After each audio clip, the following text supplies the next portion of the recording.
let's understand what Palestine and Palestinian really is. It's an anthropological term, it's a geographical term, and it's a theological term. Let's begin as an anthropological term. What is an ethnic Palestinian? Palestine is simply the Latinization of Philistine by the Romans in the 2nd century. The Philistinim, Palestinian. The Romans, after the Second Jewish Revolt, renamed the area between the Jordan and the Mediterranean Palestine after the ancient Philistines, who by that time had long disappeared. The Philistines were not an Arab people, they were an Indo-European people from Crete. We know this by the archaeological digs in Heraklion and Crete, comparing them with archaeological finds in the Gaza Strip. Their god was the fish god Dagon. They were a Greek people. They worshipped Greek idols. They had a Greek culture.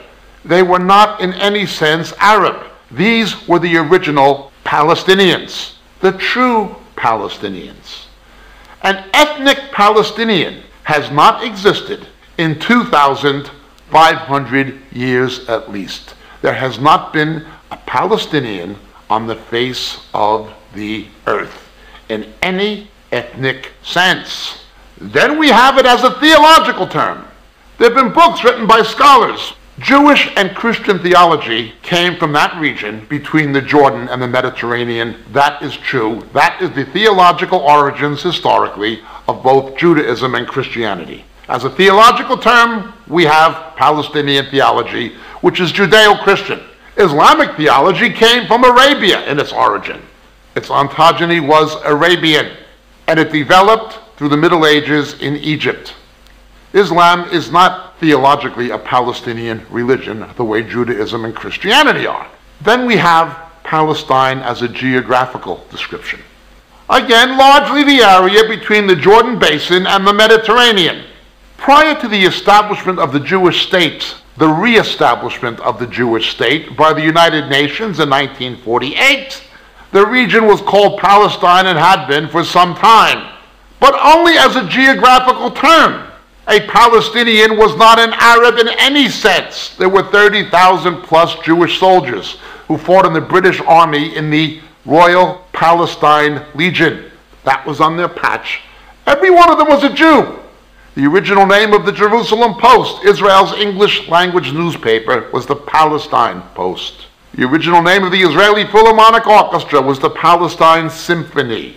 A Palestinian was someone of any ethnic or religious background who lived there, mainly Jews, Christians, and Muslims. They were all Palestinians. However, something has since happened.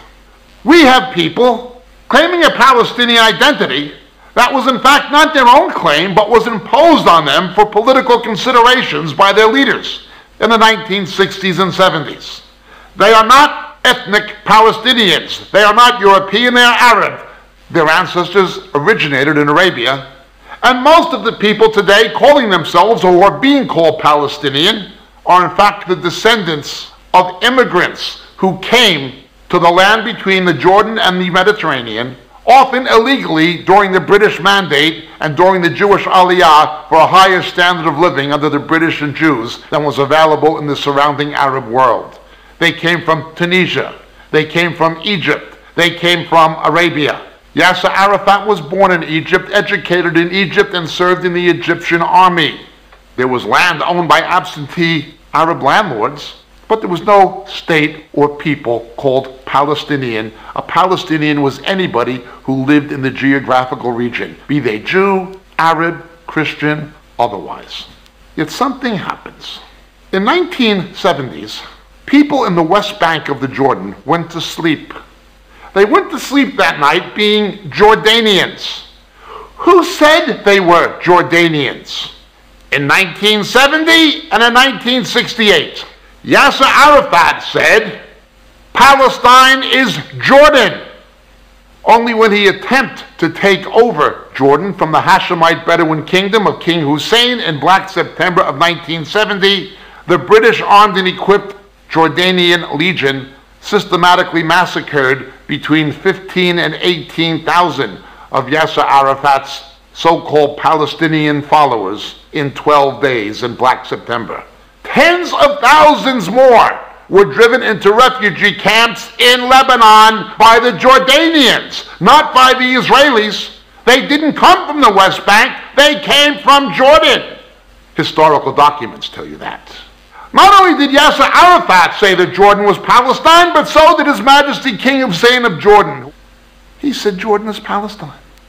So did King Faisal of Iraq, who was deposed by Saddam Hussein's Ba'ath Party, say Israel was for the Jews. King Musharraf, who was deposed by the House of Saud in the jihad in Saudi Arabia, establishing Saudi Arabia, said Israel is for the Jews. Many Arabs and many Bedouins supported the Jewish Aliyah. There was no claim of Palestinian identity, ethnicity, anthropological identity, statehood. There was no such thing. Jordan was Palestine. Arafat said so. Palestine was Jordan. The Jordanian government said so. King Hussein said so. They said so themselves. But they went to bed in 1970, and all of a sudden, a fairy appeared with a magic wand and waved it over the heads and beds of the sleeping people of Judea and Samaria, and they woke up, and lo and behold, when they went to bed, they were Jordanians. They dreamed they were in a magical cocoon, and they came out as Palestinians. What a miracle. How did that happen?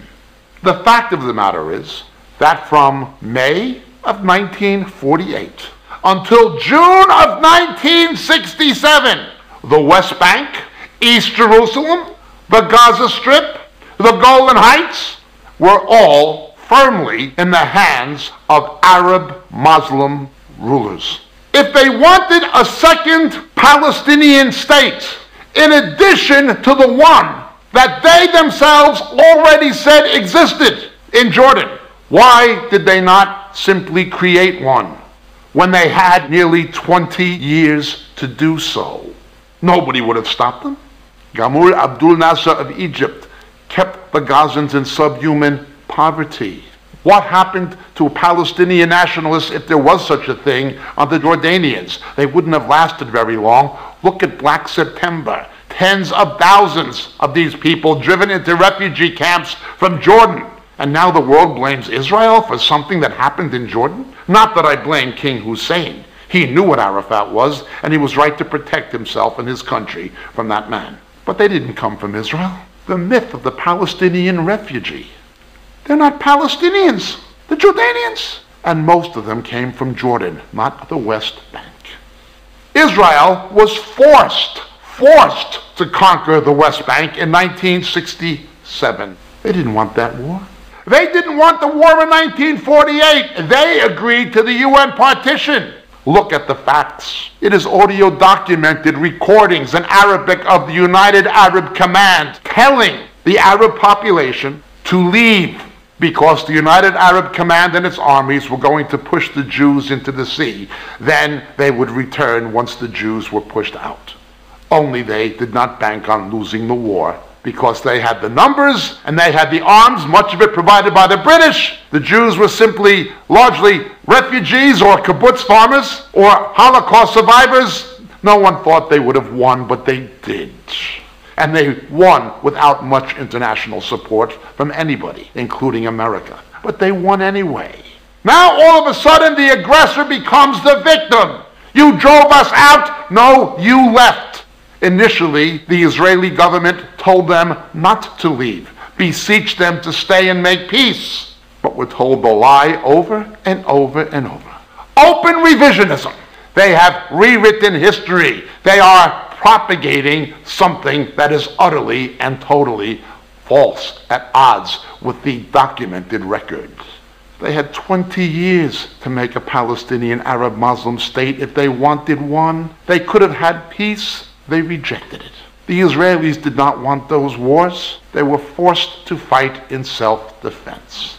Under the Israelis, following the Six-Day War of 1967, the standard of living of Gaza Strip Arabs in everything from reduced infant mortality to extended longevity to improved employment conditions against the endemic unemployment that had always been there, their standards of living, their life expectancy, the life expectancy of their children, health care, their plight economically, sociologically, and medically improved, according to the World Health Organization, by 370% under the Israelis compared to what it was under Islamic governments.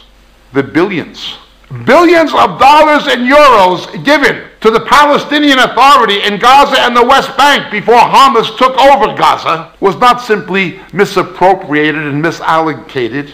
It was embezzled, swindled by Yasser Arafat and his cohorts. They took money given for economic development, for building an infrastructure, for improving the standard of living, and they stole the money. That is why so many of the people turned to Hamas, the corruption of their own leaders. Yet we're supposed to believe the Israelis are responsible for their poverty and suffering. Then Hamas, of course, expropriated whatever it could for military purposes. Hamas openly admits it does not believe in peace, it believes in hudna, the Islamic doctrine of a temporary ceasefire until you can get the strategic advantage to continue the jihad. When they speak in English, they say peace. When they speak in Arabic, they say hudna, not salim. In fact, what they're really saying in the riots and the demonstrations is first the Saturday people, then the Sunday people. First we will kill the Jews, then we will kill the Christians. I thank God at least one nation in the Middle East protects the human rights and religious freedom of my Arab Christian brothers. That is Israel.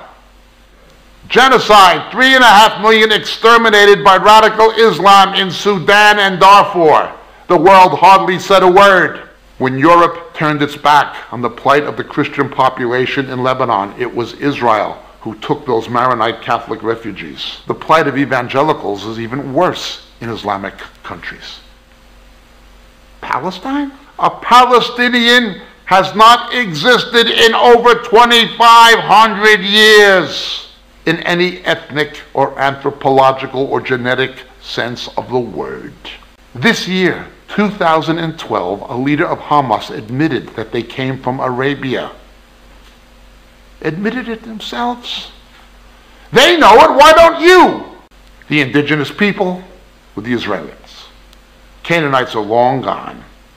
The archaeological record verifies the Jewish presence being continuous. Whenever it was interrupted, it was restored.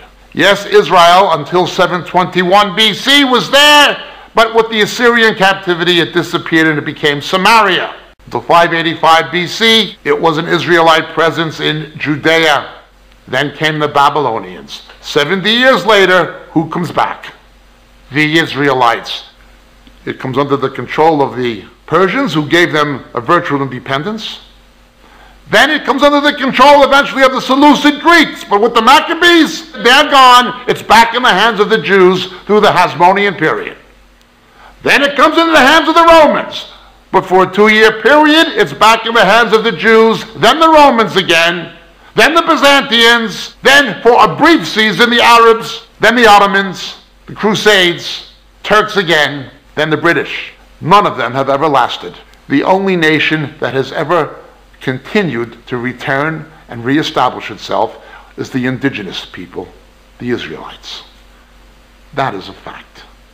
No Palestinian nation has ever existed except the one that they themselves say is Palestine. Jordan. That is what King Hussein of Jordan, the father of King Abdullah, said. That is what Yasser Arafat said. Hypocrisy, revisionism, and absurdity. Because facts are facts, and you are deluded by what is demonstrably pure, unadulterated propaganda, Islamic propaganda, and utter rubbish. That's what you believe, and that is what you are being used, animated, to try to influence others to believe.